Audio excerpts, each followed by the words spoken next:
প্রত্যেকের ভোটগুলো এক একটি আমানত। আপনার ভোটটি আপনার সবচেয়ে পছন্দের সৎ ব্যক্তিটির কাছে হোক। যে কোনো মার্কায় হতে পারে, যে সৎ তাকে ভোট দিবেন। সৎ ব্যক্তিকে দিলে ভোট, সে আপনার আমার টাকা চুরি করে খাবে না, দেশের প্রতি জুলুম করবে না, জনগণের অধিকার হরণ করবে না। আমরা আশা করি আমরা সবাই ভালো থাকতে পারবো। তাই আসুন সবাই মিলে সৎ ব্যক্তিকে ভোট দেই। আর হ্যাঁ, দলমত নির্বিশেষে আমরা প্রত্যেককে যে যার মতো করে পছন্দের প্রার্থীকে ভোট দেব। তারপর আমরা যে কাজটা করব সেটা হলো জাতির সংস্কারের জন্য, দেশের সংস্কারের জন্য, ফ্যাসিজম নির্মূলের জন্য, এবং কি বিভিন্ন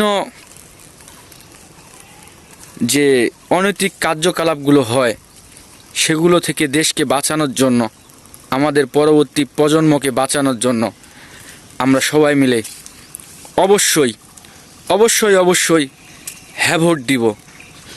আসুন সবাই মিলে হ্যাঁ ভোট দেই, এক নতুন বাংলাদেশ গড়ি। সবার আগে বাংলাদেশ গড়ি। আমরা সবাই দলমত নির্বিশেষে হ্যাঁ ভোট দেই এবং বাংলাদেশকে সুন্দর করে সাজাই। ব্যক্তি যখন ভালো হয়ে যাবে তখন গোষ্ঠীও ভালো হয়ে যাবে, যখন গোষ্ঠী ভালো হয়ে যায় তখন দেশও ভালো হয়ে যাবে ইনশাল্লাহ। ভোট অনেক বছর পর ভোট দিতে পারবো অনেক আত্মতৃপ্তি নিয়ে। সবাই সবার পছন্দের প্রার্থীকে ভোট দিন, ন্যায় এবং ইনসাফের পক্ষে ভোট দিন। আল্লাহ হাফেজ।